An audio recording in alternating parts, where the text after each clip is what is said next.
Hello everyone, welcome back to my channel Lotus Fiction. कैसे हैं आप सब गाइस? चलिए हम लोग अपनी स्टोरी को स्टार्ट करते हैं। सो गाइस, अब तक हमने देखा था कि शिचान और जियांग जैंग अपने ऑफिस रूम में एक साथ टाइम स्पेंड कर रहे थे और जियांग जैंग शिचान को और भी फास्ट होने के लिए कह रहा था। शिचान और जियांग जैंग और भी ज़्यादा कुछ कर पाते या आगे बढ़ पाते उससे पहले, पर उनके रोमांस का तो कबाड़ा हो गया था क्योंकि चैंग का फ़ोन बड़े ज़ोर ज़ोर से चिल्लाने लगा था क्योंकि कोई चैंग को बहुत देर से कॉल कर रहा था। और अब चैंग फ्रस्ट्रेट होकर कॉल पिक कर ही लेता है। चैंग सचान की लैप में बैठा हुआ था दोनों तरफ पैर करके। तभी चैंग देखता है कॉलर आईडी और चैंग अपने सर पर हाथ मारते हुए कहता है, ओ माय गॉड, मैं भूल गया। चैंग अपना कॉल उठाता है और कॉल पर का पर्सन चैंग से कहता है, गगा कहाँ हो आप? मैं आ गया हूँ, कब से यहाँ खड़ा हूँ। तब जाकर चैंग को याद आता है उसे तो विंग को पिक करने जाना था। ओ माय गॉड, उसका भाई वो श्यान वो आ चुका है और चैंग अभी तक यहाँ पर है। वो यहाँ कर क्या रहा था? चैंग जल्दी से उठता है और कहता है, सॉरी वोशन, sorry, I am really sorry, मैं अभी आ रहा हूँ, थोड़ी देर में तुम्हें पिक करने के लिए आ रहा हूँ। और चैंग जल्दी से कॉल कट कर देता है। फिर उसके बाद चैंग शिचैन से कहता है, ये सब आपकी वजह से हुआ है, आपकी वजह से मैं भूल गया, मुझे पिक करने जाना था उसे, वो आ चुका है। अभी वो बहुत गुस्से में होगा और अगर मैं लेट हुआ ना तो घर जाने के बाद मुझे बहुत बुरी तरीके से मार पड़ेगी। चैंग जल्दीबाजी में अपने कपड़े ठीक करने लगता है और शिचैन उसकी ये हालत देखकर हंसने लगते हैं। तभी शिचैन का भी फ़ोन रिंग करने लगता है और शिचैन वो भी अपना कॉल पिक करते हैं। शिचैन को भी याद आता है कि अरे नहीं, उन्हें भी तो अपने भाई को पिक करने जाना था, उनका भाई लान वांगजी वो भी तो आ रहा है। शिचैन भी अपने कपड़े ठीक करते हैं और कहते हैं, चैंग मैं भी भूल गया, मुझे भी तो मेरे भाई को पिक करने जाना था। ओ माय गॉड, चलो दोनों साथ में ही निकलते हैं। चैंग और शिचैन दोनों एक साथ निकलते हैं। दोनों को एक ही एयरपोर्ट पर जाना था। दोनों एक साथ निकलते हैं और एयरपोर्ट पहुंचते हैं जहां पर शिचैन अपने भाई फांगजी को पिक करने के लिए चले जाते हैं और जियांग चैंग अपने भाई वूशियान को पिक करने के लिए चला जाता है। जियांग चैंग वूशियान से मिलता है और उसे हक कर लेता है। काफ़ी टाइम के बाद दोनों एक दूसरे से मिल रहे थे। ये है जियांग वूशियान, जो चियांग फैमिली का सबसे छोटा बेटा है और काफ़ी टाइम से जापान में रहकर अपनी स्टडी कर रहा था। वूशान को एक एक्टर बनना है, इसीलिए वो उसी फील्ड में अपनी स्टडी कर रहा था। वूशान एक्टिंग सीख रहा था, म्यूज़िक सीख रहा था और वो जापान में अपनी ग्रैंडमा के पास रहता था। वूशान काफ़ी सालों के बाद चाइना वापस लौटा था। वो अब तक जापान में था। वूशान अपनी ग्रैंडमा को छोड़कर अब वापस चाइना आ चुका था क्योंकि उसकी स्टडी कंप्लीट हो गई थी। बुशान की फैमिली में सब उसका पूरा सपोर्ट करते थे। सब लोग उसे बहुत ज़्यादा प्यार करते थे। उसकी हर ज़रूरत पूरी होती थी। बुशान के कहने से पहले उसके सामने हर वो चीज़ होती थी जो उसे चाहिए। जियांग चैंग वुशियान को हक करता है, ज़ोर से हक करते हुए उसे कहता है, I am sorry sorry sorry वुशियान, मैं भूल गया था, आई एम रियली सॉरी, आज ऑफिस में इतना ज़्यादा काम था ना कि मैं क्या बताऊँ। जियांग चैंग अपने स्माइल को विंग को दिखाते हुए कह रहा था। दोनों भाई एक दूसरे को हक करते हैं, एक दूसरे से बातें करते हैं और उसके बाद एयरपोर्ट से अपने घर के लिए निकलते हैं। वहीं शिचान वो भी अपने भाई लनवांगजी को पिक करते हैं। दोनों अपनी कार में आकर बैठते हैं और घर के लिए निकलते हैं। एक ही जगह पर होने के बावजूद भी वांगजी और वूशियान का मिलना नहीं होता। वांगजी अपने गग के साथ बहुत मस्ती करते हुए घर जा रहा था। कार में वो गाने सुन रहा था और शिचैन के साथ बहुत सारी बातें कर रहा था। वांगजी इतना चहक रहा था, इतना खुश हो रहा था, इतनी बातें कर रहा था कि शिचैन को उसकी इस खुशी को देखकर ऐसा लग रहा था न जाने वांगजी ने क्या पा लिया है इस दुनिया में आकर जो इतना खुश रहता है। और इस शहर में आकर इतने सालों बाद वांगजी यहाँ आया है लेकिन वो इतना खुश हो रहा है जैसे वो एक छोटा बच्चा हो। वांगजी इतना खुश है ये देखकर शिचान भी हंस रहे थे और वो ज़्यादा बात नहीं कर रहे थे क्योंकि उन्हें कार भी तो ड्राइव करनी है। अगर वो वांगजी की बातों में ज़्यादा ध्यान देंगे तो नज़र हटी और दुर्घटना घटी, और ऐसा तो वो बिल्कुल भी नहीं चाहते हैं। उन्हें ठीक ठाक घर जो पहुंचना है। वांगजी की बातें और उसकी बातों की वजह से शिचैन का जो ध्यान बार बार हट रहा था, शचन वांगजी की बातों पर बस मुस्कुरा रहे थे और हाँ ना में जवाब दे रहे थे। तो वांगजी अपना मुंह फुलाकर बैठ जाता है और कहता है, क्या गगा, मैं आपसे कब से इतनी बातें कर रहा हूँ और आप की मेरी तरफ देख भी नहीं रहे हो। मैं आपसे गुस्सा हूँ, बहुत गुस्सा हूँ मैं आपसे, आप मुझे मनाओ। वांगजी मुंह घुमा लेता है और शचैन कहते हैं, दीदी ऐसा नहीं है, मैं ड्राइव कर रहा हूँ ना, प्लीज़ मुझसे गुस्सा मत हो। पर वांगजी वो बोलता ही नहीं है और मुंह फुला के वो विंडो से बाहर देखने लग जाता है और बैठा ही रहता है। शचैन वांगजी से कहते हैं, अच्छा अच्छा ठीक है दीदी, मैं तुम्हें मना लूँगा, बस घर पहुँच जाए हम पहले, नहीं तो पता चला हम दोनों रास्ते में ही रह गए।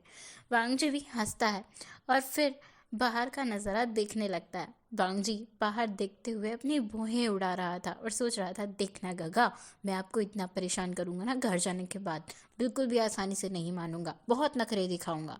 वांगजी तो अपने दिमाग में शैतानियां प्लान कर रहा था और बाहर का व्यू एंजॉय कर रहा था। शचैन जिस रास्ते पर अब आ चुके थे वो रास्ता न जाने क्यों वांगजी को बहुत जाना पहचाना लग रहा था, मानो वांगजी इस रास्ते से कई बार गुजरा हो। पर ये कैसे पॉसिबल हो सकता है, क्योंकि वांगजी तो काफ़ी सालों के बाद चाइना लौटा था और बचपन में वांगजी जब बहुत छोटा था तभी वो यहाँ से कोरिया सेटल हो गया था। वांगजी अपने मॉम डैड के साथ कोरिया चला ही गया था, पर वांगजी कोरिया में स्टडी करने लगा था, इसलिए वो वापस नहीं आया था। पर उसके मॉम डैड वो अपना बिजनेस ख़त्म करके अपने डील्स क्रैक करने के बाद वापस बीजिंग आ गए थे। वांगजी उस रास्ते को देखते हुए ही सोच रहा था, उसकी न जाने कितनी यादें इस रास्ते से जुड़ी हुई थी। तब वांगजी की नज़र एक कॉलेज पर भी पड़ती है और वांगजी उस कॉलेज को देखता है और वांगजी की आंखों में न जाने क्यों आंसू आ जाते हैं। वांगजी को ऐसे देखकर शचैन सोचते हैं, क्या सच में मुझसे इतना गुस्सा हो गया? तो शचैन कहता है, दीदी क्या हुआ, क्या तुम सच में इतना गुस्सा हो गए, तुम मेरी वजह से रो रहे हो? प्लीज़ आई एम सॉरी, मुझे माफ़ कर दो, क्या मैं कार को साइड में रख के तुमसे बातें करूं? तो वांगजी कहता है, नहीं गगा, मैं रो नहीं रहा, बस ऐसे ही मैंने बहुत मिस किया इस जगह को, तो मुझे ना रोना आ गया। तो शचैन थोड़ा सा अजीब फील करते हैं वांगजी की बातों पर। वहीं जियांगचंग और वूशियान अपने घर पहुंच भी गए थे। वूशियान घर आते ही सबको एक एक करके हक करता है और सबसे बातें करने लगता है। वूशियान सबको बता रहा था उसने क्या क्या जापान में किया और उसे कितने सारे प्राइजेस मिले हैं, उसकी स्टडी कैसे चल रही है, वो सब कुछ बड़ी एक्साइटेड और खुशी से अपने फैमिली में बता रहा था। सबके लिए वूशियान गिफ्ट भी लाया था और एक एक करके वूशियान वो गिफ्ट सबको दे भी रहा था। वूशियान अपने दोस्तों के बारे में भी बातें कर रहा था। सब लोग वूशियान को वापस लौटता हुआ देखकर और उसकी इस तरह की खुशी और एक्साइटमेंट को देखकर खुश हो रहे थे। वूशियान के मॉम डैड वो भी अपने बच्चे को इतने सालों के बाद घर में वापस देखकर खुश हो रहे थे। वूशियान की शिजय यहाँ ले पूछती है, तुम खुश हो ना और ठीक हो ना, थके हुए होंगे ना? तो वूशियान कहता है, हाँ शिजे, मैं ठीक हूँ, मैं खुश हूँ और मैं बहुत थक गया हूँ। तो जियांग यानली कहती है, फिर इतना ज़्यादा बोलते क्यों हो तुम, अब रेस्ट कर लो, बहुत देर हो गई है तुम्हें। तो वूशियान कहता है, हाँ हाँ शिजे, मैं थका हुआ हूँ और मुझे रेस्ट भी करना है, मैं थोड़ी देर में सो जाऊँगा। आपको पता है कल मैं ऑडिशन देने जा रहा हूँ, मेरा सिलेक्शन हुआ है एक मूवी के लिए। तो सब लोग खुश हो जाते हैं और वो वूशियान के डैड पूछते हैं, अभी तो तुम आए हो और इतना जल्दी ऑडिशन देने, कहाँ जा रहे हो वैसे? वूशियान कहता है, डैड मैं जाना चाहता हूँ, क्या मैं जा सकता हूँ? तो उसके डैड जियांग फैंगमियान कहते हैं, हाँ हाँ क्यों नहीं, तुम जा सकते हो बेटा, इसमें पूछने की कोई ज़रूरत नहीं है, बस इतना बताओ कि तुम्हें जाना कहाँ है। तो वूशियान कहता है, डैड मुझे लैन एंटरटेनमेंट कंपनी जाना है, वहीं मेरा सिलेक्शन हुआ है और मुझे ऑडिशन देना है। तो जियांग चैंग कहता है, अरे ये तो मेरा ही कंपनी है, एक काम करना वूशियान, कल सुबह तुम मेरे ही साथ चलना। तो वूशियान खुश होकर कहता है, ओके गगा। फिर चेंग वो अनोइंग फेस बनाता है और मुंह फुलाते हुए कहता है, पर क्या फ़ायदा, सबके लिए गिफ्ट लाए हो, एक मेरे लिए ही नहीं लाए हो, लगता है तुम मेरे लिए गिफ्ट लाना भूल गए, जाओ, मैं तुमसे बात नहीं करता, मैं तुमसे बहुत गुस्सा हूँ।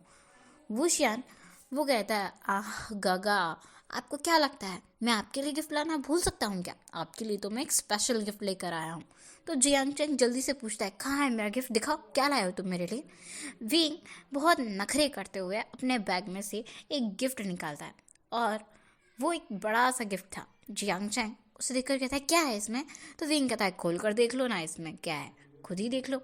जियांगचैंग जल्दीबाजी में उस गिफ्ट को फाड़ देता है। जो गिफ्ट का रैपर था उसे हटा देता है और फिर उस बॉक्स को ओपन करके देखता है। उसके अंदर एक बहुत एक्सपेंसिव स्वॉर्ड रखी हुई थी जो बहुत पुरानी थी। जियांगचैंग को पुरानी चीज़ें कलेक्ट करने का बहुत शौक है और ख़ासकर इस तरह की हिस्टोरिकल चीज़ें जो एशियन किंग्स के टाइम की हो। विंग उसके लिए जापान से एक पुरानी स्वॉर्ड लेकर आया था जो बहुत एक्सपेंसिव थी। विंग ने उसे बहुत पहले जियांगचैंग के लिए खरीद कर रख लिया था। जियांगचैंग उसे देखकर इतना खुश हो जाता है, वो वुशियान को ज़ोर से हक करते हुए कहता है, thank you thank you thank you so much wing, मेरे लिए गिफ्ट लाने के लिए। मुझे सच में ये बहुत पसंद आया। तुम्हें पता है मैंने इसके बारे में नेट पर पढ़ा था और मैं सच में इसे ख़रीदना चाहता था। तो विंग जियांगचैंग को थोड़ा सा पुश करते हुए कहता है, गगा छोड़ो, मुझे सांस नहीं आ रही है, मुझे मार डालोगे क्या दबा कर। विंग की शिजे वो कहती है, बस करो तुम दोनों भी ना, कैसी कैसी हरकतें करते हो। विंग हंसते हुए कहता है, वैसे गगा आपको पता है ये लाने के लिए ना मुझे शिजे ने कहा था। तो जियांगचैंग खुश होकर अपनी शिजे को भी हक करता है और अपनी शिजे से कहता है, थैंक यू सो मच शिजे, मुझे ये गिफ्ट बहुत पसंद आया। अब ये लोग ऐसे ही थोड़ी देर बैठकर बातें करते हैं और उसके बाद विंग जो बहुत थका हुआ था उसकी बॉडी में पेन हो रहा था, इसीलिए अब वो सोने भी चला जाता है। अब सीन शिफ्ट होता है वांगजी के घर पर लैन मैंशन में, जहाँ लैन मैंशन में शिचैन वांगजी को लेकर पहुंच गए थे। सब लोग बड़ी बेसब्री से बड़ी देर से वांगजी के घर पर लौटने का इंतज़ार कर रहे थे और वांगजी को देखकर जो इंसान सबसे ज़्यादा खुश हो रहे थे वो लैन चिरेन थे, क्योंकि लैन चिरेन अपने भाई वांगजी को इमेजिन कर रहे थे। वांगजी जो उनका ग्रैंडसन है वो बिल्कुल उनके भाई वांगजी जैसा दिखता है। हे गाइस, आज के लिए बस इतना ही। हम मिलेंगे नेक्स्ट पार्ट में। तब तक के लिए आपको वीडियो कैसा लगा प्लीज़ कमेंट करके ज़रूर बताना। Thank you for watching. Bye bye.